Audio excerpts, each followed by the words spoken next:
Sa Consolacion, Cebu, arestado ang isang top regional most wanted person na sangkot sa pamamaril sa isang retiradong guro noong 2022 matapos ang halos na 4 na taong pagtatago.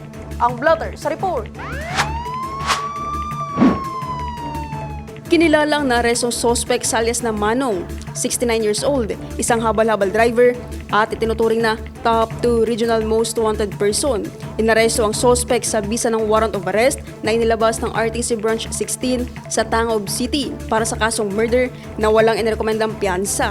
Batay sa investigasyon, noong November 2, 2022, binaril at napatay ang isang retiradong guro sa Purok 4, Barangay Kanyangan, Tangub City, habang may nagaganap na land negotiation. Isinagawa ang pag-aresto sa pamamagitan ng joint operation ng Tangub City Police Station, katuwang iba pang intelligence at police units mula sa Misamis Occidental at Cebu. Kasalukuyang nasa kustodiya ng mga otoridad ng sospek para sa kaukulang disposisyon habang nagpapatuloy ang proseso ng hustisya para sa biktima.